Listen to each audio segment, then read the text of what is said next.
Hi friends, எல்லாருக்கும் வணக்கங்க. நம்ம லாஸ்ட்டாக பார்த்த விலாக் எதுன்னு பார்த்தீங்கன்னா நம்மளோட கைலாஷ்கிரி ஹில் தாங்க. இன்றைக்கி நம்ம பார்க்க போகிற விலாக் என்னென்னா மூகாம்பிகை போனது. மூகாம்பிகை போயிட்டு நம்ம முருடீஸ்வரும் போயிருந்தோம். அந்த ஒரு வீடியோ வந்துட்டு நான் ஆல்ரெடி அப்லோட் பண்ணியிருக்கேன். உங்களுக்கு நான் டிஸ்கிரிப்ஷனில் லிங்க் தரேன், அந்த ஒரு வீடியோவை பார்த்துக்கோங்க. இன்றைக்கி நம்ம போகிற விலாக் எடுத்த பிளேஸ் வந்துட்டு மூகாம்பிகை. இந்த இடத்துல என்ன இருக்குது, இந்த இடத்துல போனால் என்ன சிறப்பு அப்படின்றத நான் உங்கள்கிட்ட ஷேர் பண்ண போகிறேன். இந்த இடத்துக்கு போகிறதுக்கு எந்த ஒரு டிரான்ஸ்போர்ட்டேஷன் பெஸ்ட்டு, பைக்கா, காரா, இல்லை ட்ரெயினில் போனால் பெஸ்ட்டா அப்படின்றத இந்த ஒரு வீடியோவில் நான் அவங்க கூட ஷேர் பண்ணிக்க போகிறேன். ஒரு முக்கியமான ஒரு விஷயம் உங்கள்கிட்ட எல்லாருக்கிட்டையுமே சொல்லுவாங்க. உங்களில் நிறையா பேர் என்னோட பிரத்திங் டாக்ஸ் யூடியூப் சேனலில் சப்ஸ்கிரைப் பண்ணாமல் பார்த்துக்கிட்டு இருக்கீங்க. சப்ஸ்கிரைப் பண்ணி எனக்கு கொஞ்சம் சப்போர்ட் பண்ணிங்கன்னா இந்த மாதிரி வீடியோஸ் போஸ்ட் பண்ண எனக்குமே ரொம்பவே மோட்டிவேட்டடாக இருக்கும். ஸோ சப்ஸ்கிரைப் பண்ணாதவங்க இப்போயே இந்த ஒரு பிரத்திங் டாக்ஸ் யூடியூப் சேனலில் சப்ஸ்கிரைப் பண்ணிங்க. ஓகே ஃப்ரெண்ட்ஸ், வாங்க இப்போ வீடியோக்குள்ளே போய் பார்க்கலாம்.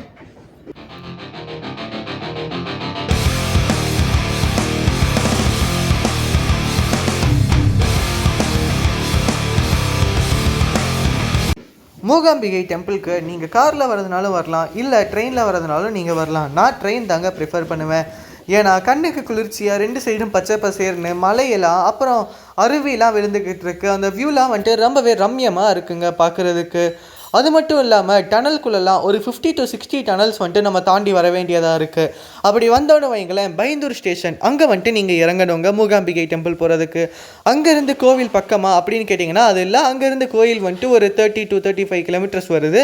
நீங்கள் கோயில் அங்கே பைந்தூர் ஸ்டேஷன்லேருந்து வெளியே வந்தீங்கன்னா உங்களுக்கு வந்துட்டு கேப் இருக்குங்க. அவங்க வந்துட்டு ரொம்பவே ஹானஸ்ட்டாக தான் இருக்காங்க. டூரிஸ்ட் போய்ட்டு நம்மளை ஏமாற்றிடுவாங்கன்னு நீங்கள் நினைக்க வேணாம். ரொம்ப ஹானஸ்ட்டாக தான் அவங்க வந்துட்டு இருக்காங்க. ப்ரைஸுமே வந்துட்டு அஃபோர்டபுளாக தான் கேட்குறாங்க. அங்கேருந்து நீங்கள் போனீங்கன்னு வைங்களேன், உங்களுக்கு அந்த ஒரு அட்மாஸ்பியரை பார்க்குறப்ப நீங்கள் கர்நாடகாக்குள்ளே இருக்க ஃபீலே வராது. நீங்கள் வந்துட்டு கேரளாக்குள்ளே போயிருக்க ஒரு ஃபீல் மாதிரி தாங்க இருக்கும்.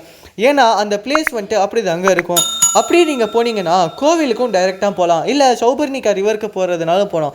இந்த ஒரு ரிவருக்கு போனீங்கன்னா நீங்கள் அந்த தண்ணிலாம் வந்துட்டு ரொம்பவே கிளியராக இருக்குங்க. அவ்வளோ கிளியராக இது எப்படி வருதுன்னு பார்த்தீங்கன்னா வைங்களேன், ஒரு 60லேருந்து 64 மூலிகைகளை க்ராஸ் பண்ணி இந்த ஒரு தண்ணி வந்துட்டு வருது அப்படின்றத சொல்கிறாங்க. இந்த தண்ணியில் குளித்தோன்னா வந்துட்டு நம்ம ஹெல்த்தும் நல்லாயிருக்கும், அது போக நம்ம பண்ண பாவம்லாம் கழிஞ்சிரும் அப்படின்றத சொல்கிறாங்க. இந்த ரிவர் எங்கேருந்து ஆரிஜின் ஆகுதுன்னு பார்த்தீங்கன்னா கொடச்சாத்ரி மலை இருக்குல்ல, அந்த மலை மேலே இருந்து தாங்க ஆரிஜின் ஆகி வருதுன்னு சொல்கிறாங்க. இந்த மலை மேலே தான் வந்துட்டு ஆதிசங்கரர் வந்துட்டு மெடிடேஷன் பண்ண இடம், அந்த ஒரு கேவ் இருக்குது அப்படின்றதையுமே சொல்கிறாங்க. இப்போ நம்ம பார்க்குற கீழே அந்த மூகாம்பிகை டெம்பிள் வந்துட்டு அது மிட் பாயிண்டில் இருக்குது. இதுக்கும் மேலே நம்ம ட்ரக் பண்ணி போய் பார்த்தோன்னா அவர் வந்துட்டு மெடிடேஷன் பண்ண அந்த ஒரு கேவை நம்ம வந்துட்டு பார்க்கலாங்க. இந்த கோவிலுக்கு ரொம்ப அதிகமாக யார் வருவாங்கன்னா கலைத்தொழிலில் இருக்கவங்க தான். அதாவது மியூசிஷியன், சிங்கர்ஸ், ஆர்டிஸ்ட்டு, டான்சர்ஸு, அப்புறம் ஆக்டர்ஸ், இவங்கள மாதிரி ஆளுங்க தான் இந்த ஒரு கோவிலுக்கு அதிகமாக வந்துட்டு வருவாங்க. ஏன்னா அவங்க இருக்க அந்த ஒரு கலைத்தொழிலில் வந்துட்டு அவங்க வந்துட்டு இன்னும் மேலும் மேலும் சிறப்பிட்டு வந்துடணும், ரொம்பவே முன்னேற்றம் கிடைக்கணும் அப்படின்னு இருக்கவங்க தான் இந்த ஒரு கோயிலை வந்துட்டு விசிட் பண்ணுறாங்க. இதுக்கு எக்ஸாம்பிள் பார்த்தீங்கன்னு வைங்களேன், நம்மளோட இளையராஜா, ஏசுதாஸ், ஜெயலலிதா, எம்ஜிஆர் இவங்க எல்லாருமே வந்துட்டு இந்த ஒரு கோவிலில் வந்துட்டு சாமியை வழிபட்டிருக்காங்க. இப்போ நம்ம கொல்லூர் மூகாம்பிகை கோவிலோட வரலாறை பார்க்கலாமா? இந்த கோயிலோட ஹிஸ்ட்ரி எங்கேருந்து ஆரம்பிக்குதுன்னா, இந்த சௌபர்ணிகா ரிவர் இருக்குது பார்த்தீங்களா, இங்கே வந்துட்டு நிறையா மகரிஷிங்கள், குருகள் இவங்க எல்லாருமே வந்துட்டு மெடிடேஷன் பண்ணுவாங்க அப்படின்றத சொல்கிறாங்க. அப்படி ஒருத்தவர் பண்ணிக்கிட்டு இருந்தவர் தான் கொல்ல மகரிஷி. இவர் இப்படி இங்கே மெடிடேஷன் பண்ணிக்கிட்டு இருக்கப்போ அவருக்கு வந்துட்டு இந்த அட்மாஸ்பியர் ரொம்பவே பிடிச்சி போயிடுது. ஸோ இங்கேயே நம்ம ஸ்டே பண்ணிக்கலான்னு பிளான் பண்ணி அங்கே அவர் ஒரு ஆசிரமம் அமைச்சு அங்கேயே அவர் அங்கே தங்க ஆரம்பிக்கிறாரு. அப்படி அவர் தங்கிக்கிட்டு இருக்கப்ப அங்கே வந்துட்டு சிவன் சுயம்புவாக வந்துட்டு உருவாகிறாரு. அதை பார்த்த உடனே நம்ம கொல்ல மகரிஷி என்ன சொல்கிறாருன்னா, இப்போ இங்கே வந்துட்டு நீங்கள் சுயம்புவாக உருவாகி இருக்கீங்களே, நாங்கள் எப்படி சக்தி இல்லாமல் சிவனை மட்டும் நாங்கள் வழிபடுறதுன்னு சொல்கிறப்ப அதுக்கு சிவன் சொல்கிறாரு, அதுக்கு நடுவில் வந்துட்டு நீ பாரு, ஒரு ஸ்வர்ண ரேகை வந்துட்டு இருக்குது. இந்த பக்கம் வந்துட்டு பிரம்மா, விஷ்ணு, சிவன் நாங்களும், அந்த சைடு வந்துட்டு பார்வதி, லக்ஷ்மி, சரஸ்வதி, இவங்க 3 பேர் இருக்காங்க அப்படின்றத சொல்லிவிட்டு அவர் வந்துட்டு சிவன் மறைஞ்சிடுறாருங்க.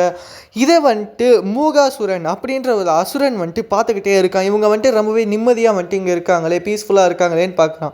அவனுக்கு வந்துட்டு அது பிடிக்காம என்ன பண்ண வரானா, மூகாசுரன் அங்கே இருக்க அவங்கள வந்துட்டு அழிக்கணும் அப்படின்றத நினச்சி பிளான் பண்ணி வந்துக்கிட்டு இருக்கான். அந்த மூகாசுரன் என்ன வந்துட்டு பிளான் பண்ணுறான்னா, நம்ம வந்துட்டு கடுமையாக சிவனை நோக்கி தவோ இருந்து அவங்கள வந்துட்டு அழிக்கிறதுக்கான வரம் வாங்கிடுவோம் அப்படின்றத அவன் வந்துட்டு தவம் இருந்து நினச்சிக்கிட்டு இருக்காங்க. அது வந்துட்டு அம்பாளுக்கு தெரிய வந்துடுது.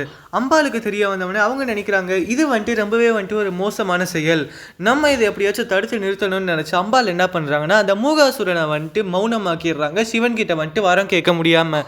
அதனால தான் அவனுக்கு மூகாசுரன் அப்படின்ற ஒரு பேரும் வந்துச்சு. இந்த ஒரு அம்பாளுக்கு மூகாம்பிகை அப்படின்ற பேரும் வந்துச்சுன்றத சொல்கிறாங்க. அதுக்கப்புறமா இந்த கோவிலுக்கு ஆதிசங்கரர் வராது. ஆதிசங்கரர் வரப்போ அந்த ஊர் மக்கள்லாம் என்ன சொல்கிறாங்கன்னா, நாங்கள் எங்களோட தெய்வத்தை வந்துட்டு அரூபமாக தான் வழிபட்டு வந்துக்கிட்டு இருக்கோம், எங்களோட தெய்வத்துக்கு ஒரு ரூபம் தேவைப்படுது அப்படின்றத சொல்கிறாங்க. ஆதிசங்கரர் அவங்களோட கோரிக்கையை வந்துட்டு நிறைவேற்றுறதுக்காக அந்த மலை மேலே போய் தவம் இருக்கிறாரு. அப்படி தவம் இருக்கப்போ ஆதிசங்கரருக்கு நேராக வந்துட்டு ஒரு யோக நிலையில் உட்காந்துருக்க மாதிரி அம்மன் வந்துட்டு காட்சி அளிக்கிறாங்க.